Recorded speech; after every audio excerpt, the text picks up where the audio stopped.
एवं प्रश्न शिक्षण शास्त्र पर 5 दिवसीय प्रशिक्षण का समापन दिवस के अवसर पर यहाँ पर उपस्थित श्री डॉक्टर राठौर जी, सुधीर दुबे जी और अन्य सभी मास्टर ट्रेनरगण, साथ ही साथ सभी प्रशिक्षार्थी। यहाँ पर 5 दिवसीय जो प्रशिक्षण चला है, निश्चित रूप से जैसा कि सुधीर दुबे ने भी बताया और डॉक्टर राठौर ने भी बताया और आप सभी के प्रतिवेदन से यह स्पष्ट हो रहा है कि यह प्रशिक्षण आप सभी के लिए लाभप्रद रहा है। वैसे ब्लूप्रिंट से आप लोग लगातार परिचित रहे हैं और हर साल आपकी 1 दिवसीय कार्यशाला संकल्प में होती है, लेकिन मुझको ऐसा लग रहा है कि उस कार्यशाला से बहुत अधिक लाभ आप लोगों को नहीं हुआ जो अभी 5 दिवस में हुआ है। और इस बात को जो है SCRT जान रहा था, समझ रहा था और NEP 2020 के अंदर में जो समझ पैदा करने वाला जो एक कॉन्सेप्ट है वो इससे निश्चित रूप से जो है उभर करके सामने आएगा, ऐसा मैं मानता हूँ। दूसरी बात, आप सभी ने प्रशिक्षण के बारे में जो है गुणवत्ता को लेकर के काफ़ी कुछ कहा है। मैं सिर्फ जो है एक 4 पंक्तियाँ कहना चाहूँगा कि जात न पूछो साधु की, पूछ लीजिए ज्ञान, मोल करो तलवार की और बड़ी रख दो म्यान। यहाँ पर जो हमारा तलवार जो है वो प्रशिक्षण जो है वो गुणवत्तापूर्ण जो है होना चाहिए। बाकी सभी चीज़ें जो है वो सहायक सामग्री की तरीके से हैं, लेकिन सहायक सामग्री की भी एक अपनी उपयोगिता होती है। अगर सहायक सामग्री अगर अच्छी होती है तो निश्चित रूप से आपका ध्यान जो है प्रशिक्षण में अच्छी तरीके से लगता है। अगर आपको भोजन अच्छा नहीं मिलेगा तो सोते समय आप यही चर्चा करेंगे, कल प्रतिवेदन में मैं इसको लिखूंगा कि खाना अच्छा नहीं मिल रहा है। तो हमने आप वो वाला शिकायत को हमने पहले खत्म किया कि वो प्रतिवेदन में ना आ पाए। और दूसरा, हम लोगों ने प्रयास किया कि हालांकि डाइट में रुकवाने की व्यवस्था बहुत अच्छी नहीं है, फिर भी आप लोगों ने उसको एक्सेप्ट किया, स्वीकार किया। ये हमारे लिए सम्मान की बात है और अच्छी बात है, क्योंकि आप लोगों ने कमियों को नहीं देखा। और दूसरी बात ये कहना चाहूँगा कि जो ये 5 दिवसीय प्रशिक्षण रहा है, इस प्रशिक्षण को जब आप ब्लॉक लेवल पे देंगे तो इसको ना बहुत ही अच्छी तरीके से देंगे। एक बात और कहना चाहूँगा कि जैसे कि जशपुर विकासखंड से पूरे विषय के नहीं है, 2 कला और विज्ञान समूह है। अच्छा, और मतलब जहाँ से नहीं आए हैं वो एक चीज़ को ध्यान में रखेंगे कि अगर उनके यहाँ वो मास्टर ट्रेनर मान लीजिए एग्रीकल्चर के नहीं है और एग्रीकल्चर की ट्रेनिंग देनी है, उस कंडीशन में अगर आपको ट्रेनिंग देना पड़ता है तो बगल के विकासखंड से जो मास्टर ट्रेनर ट्रेनिंग लिए हुए हैं वो वहाँ पर जाकर के प्रशिक्षण देने का प्रयास करेंगे। ये अपने विकासखंड शिक्षा अधिकारी से आप लोग जब प्रशिक्षण होगा, अभी साइंस का हुआ है, हाँ, तो यहाँ पर मात्र एक ही एग्रीकल्चर के मात्र एक ही लेक्चरर की पदस्थापना पूरे जिले में। उस कंडीशन में ये जरूरी था कि जो पढ़ा रहे हैं उन्हीं को बुलाया जाए ताकि वो बच्चों को ढंग से बता सकें। मेरे से बात हुई थी और विकास शिक्षा अधिकारियों की, तो हमने कहा था कि जब व्याख्याता नहीं है उस कंडीशन पर उन्हीं को भेजिए जो पढ़ा रहे हैं, ताकि बच्चों तक जो है सही मैसेज पहुँच सके। मेरा आप सभी से आग्रह रहेगा कि जो वर्कशॉप आपने यहाँ पर की, जिस प्रकार से प्रश्न पत्र का निर्माण आपने यहाँ पर किया है, वैसे ही प्रश्न पत्र का निर्माण आप अपने विकासखंड में व्याख्याताओं से करवाइए, है ना, ताकि सही ढंग से सही चीज़ें जो हैं वो सामने आ सकें। और SCRT जिन चीज़ों को चाहता है और NEP 2020 की जो डिमांड है, उस डिमांड को जो है हमारा प्रशिक्षण पूरा कर सके। तो आप सभी से यह आग्रह होगा। साथ ही साथ यहाँ पर जैसा कि राठौर सर ने भी कहा कि जब पहले प्रश्न पत्र का निर्माण करते थे तो जो है मात्र 3 डोमेन हुआ करते थे, अब आपके पास में 6 डोमेन हैं और अकॉर्डिंगली आपको जो है प्रयास करना है उसके लिए, मतलब आपके मस्तिष्क को अधिक मेहनत करनी होगी कि किस प्रकार से विश्लेषणात्मक क्वेश्चन को बनाए। दूसरी बात, जहाँ तक AI का प्रश्न होता है, रोकना राव जी बहुत जो है और आजकल सभी लोग AI का इस्तेमाल बहुत करते रहते हैं, तो मेरा उनसे आग्रह है कि आप जब एआई प्रश्न पूछने का तरीका होना चाहिए, वो बहुत इंपॉर्टेंट करता है। अगर आप सीधे सीधे ऐसा लिख देंगे और लिख करके वो आपको प्रश्न को उत्तर आपको दे देगा, ऐसा नहीं होता है।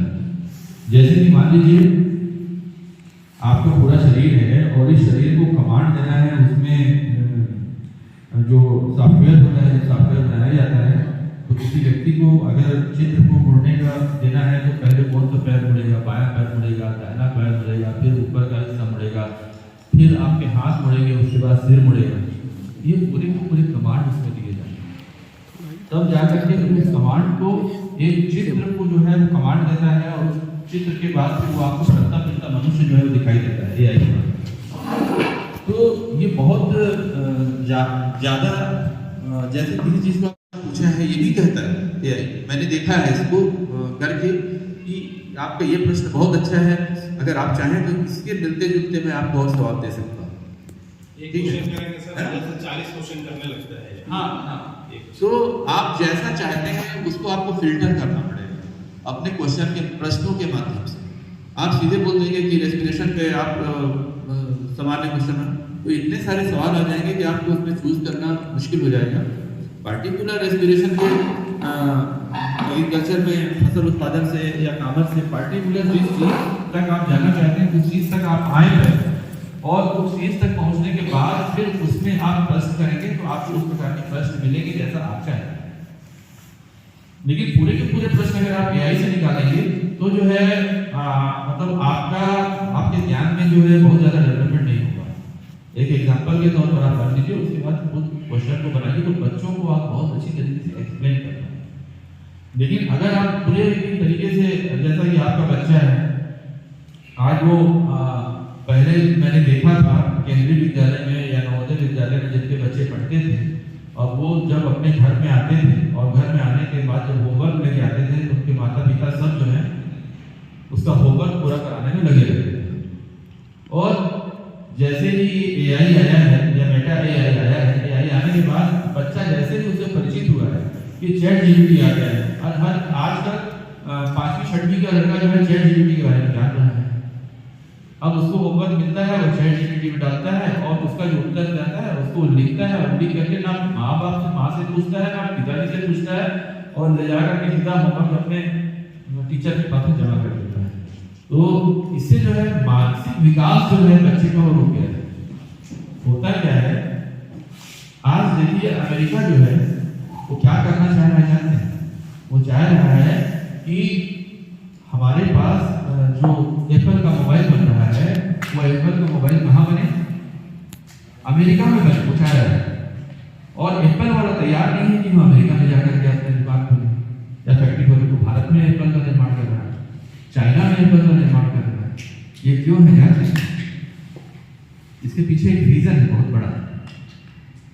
आप देखिए कि एक व्यापारी है, पहले वो किसी चीज का निर्माण स्वयं करता था, उसके बाद जो है फिर उसके पास कुछ पैसा हो गया तो उसने उस सामान को बनाने के लिए मैनेजमेंट देखा है, उस सामान को बनाने के लिए एक व्यक्ति को उसने रख दिया।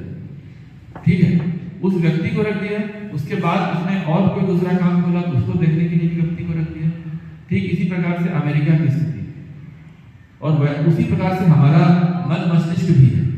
तो हम धीरे धीरे क्या होते जा रहे हैं? क्रिएटिविटी से दूर होते जा रहे हैं। अब जो बड़ा व्यापारी है वो व्यापारी तो बन गया, लेकिन वो प्रोडक्शन से दूर हो गया। अब उसके हाथ में जो स्किल थी वो स्किल चली गई। उस स्किल के स्थान किसने ले लिया? मैनेजमेंट ने ले लिया। ठीक है, अब कुछ दिनों के बाद अब अमेरिका के सामने में ऐसी परिस्थिति आई है कि वो स्किल को फिर से चाह रहा है अपने देश में, क्योंकि उनके देश के जो लोग थे वो अनस्किल्ड होते जा रहे हैं। क्योंकि स्किल को उन्होंने कहाँ भेज दिया? दूसरे देशों में भेज दिया। आज क्या है कि आप देखिए गूगल का सीईओ कौन है? कहाँ का है? भारत का है। 2-3 चीजें और हैं जहाँ के सीईओ कहाँ के हैं? भारतीय मूल के लोग उनके हैं। इसका मतलब क्या है कि अमेरिका के पास में या यूरोप के पास में स्किल आदमी नहीं बचे। स्किल कहाँ पर है? जहाँ पर प्रोडक्शन हो रहा है, जहाँ पर वास्तव में हम उसका काम हो रहा है। तो अगर हम लगातार चैट जीपीटी का इस्तेमाल करते रहें कि हमारे बच्चे, तो हमारे बच्चों के मन से या उनके हाथ से एक कला या उनकी सोचने की शक्ति या समझने की शक्ति जो है धीरे धीरे क्या हो जाएगी, समाप्त हो जाएगी और हम भी उसी दिशा में चल जाएंगे जिस दिशा में अमेरिका और इंग्लैंड चल रहे हैं। वहाँ के मिसाइल प्रोग्राम में यूनाइटेड किंगडम के यूके के जो मिसाइल प्रोग्राम है उस मिसाइल प्रोग्राम के 80% इंजीनियर भारतीय मूल के। अब आप कल्पना करिए कि वो हमारे ब्रेन से अपने देश में बहुत अच्छी मिसाइलों का डेवलपमेंट कर रहा है, लेकिन उसके देश के लोग मात्र 20%। तो ये स्किल जो यहाँ पर रहेगी वो स्किल जो है आने वाले समय में बहुत तेजी से डेवलप होगा, जैसा कि भारत हो रहा है ना। तो इन चीजों को एक उम्र के पश्चात ChatGPT का इस्तेमाल बच्चे करें, ऐसा हमको प्रयास करना है। हो नहीं पाएगा, मैं भी नहीं कर पा रहा हूँ, तो अपने घर में भी नहीं कर पा रहा हूँ, लेकिन इसके लिए कोई एज ऐसा निर्धारित होना चाहिए कि जैसे मोबाइल उसके फेस को देख करके रीड करे और उसकी आयु को पता लगाए और ChatGPT जो है इनएक्टिव हो जाए, ताकि बच्चों के अंदर में सोचने समझने की शक्ति जो है या उनका ब्रेन जो है क्रिएटिविटी की तरफ जा सके। ऐसा हो नहीं सकता कि वर्तमान में ऐसी कोई सुविधा नहीं है, लेकिन मैं चाहता हूँ कि बच्चों के अंदर में क्रिएटिविटी हो और वो क्रिएटिविटी अभी पैदा होगी जब हम अपने बच्चों के अंदर में क्रिएटिविटी क्लास में पैदा करें, क्योंकि क्लास में बच्चा ChatGPT का इस्तेमाल नहीं कर सकता, ठीक है। तो उनके अंदर में सोचने की और NLP 2020 के तहत अगर हम क्लास में एक्टिविटी के माध्यम से या उसी प्रश्न को किस माध्यम से हम तैयारी से जाएं, मैं पहले भी कहता रहा हूँ कि अगर हम तैयारी से जाते हैं तो हर विषय को, हर सब्जेक्ट को आप हर साल नए तरीके से पढ़ा सकते हैं। तो ये थोड़ा सा हमको पढ़ने की आदत डालनी पड़ेगी। पुस्तक को अपनी हमको याद होगा, हो सकता है कि आप में से बहुत सारे लोगों को कॉमर्स याद हो सकता है कि आप में से बहुत सारे लोगों को फसल उत्पादन याद हो सकता है कि आपको से बहुत सारे लोगों को कृषि विज्ञान के तत्व और गणित जो है पूरी की तरीके से पूरी किताब याद है, लेकिन फिर भी मैं कहना चाहूँगा कि अगर आप किसी दिन कोई चैप्टर लेते हैं, आपको कल कुछ पढ़ाना है, तो आज रात में उस विषय को आप पढ़िए, उस चैप्टर को पढ़िए। आप पाएंगे कि आप उस चैप्टर को फिर से नए तरीके से पढ़ा सकते हैं। मुझको जीव विज्ञान में पूरी की पूरी किताब एक समय में याद थी, आज भी बहुत सारे चैप्टर मेरे को याद है, लेकिन जब मैं पढ़ाने जाता था तो मैं हर साल ब्लड सर्कुलेशन को नए तरीके से पढ़ाता था, हर साल मैं आर्टरी सिस्टम को नए तरीके से पढ़ाता था, हर साल मैं वेनस सिस्टम को नए तरीके से पढ़ाता था, हर साल मैं एक्सीडेंटरी सिस्टम को नए तरीके से पढ़ाता था। क्यों? क्योंकि हर साल मैं उस चैप्टर को पढ़ाने जाने से पहले एक रात पहले मैं देखता था।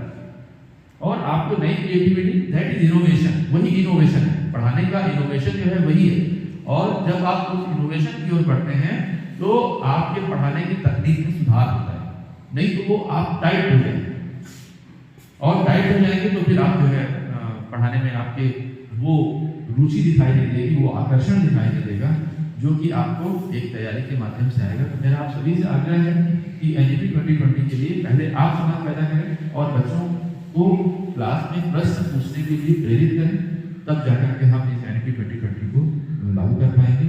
और मेरा फिर से आपसे आग्रह रहेगा कि ब्लॉक में जब आप प्रशिक्षण देते हैं तो निश्चित रूप से जो आपको कार्यशाला में वर्कशॉप में यहाँ पर बताया गया है, ये आप लोग जो है अपने विकासखंड में भी उस प्रशिक्षण को देंगे, ताकि प्रत्येक विद्यालय तक और प्रत्येक बच्चे तक हमारी NLP की जो सोच है, SCRT का जो प्रयास है वो पहुँच सके। आप सभी को ढेर सारी शुभकामनाएं।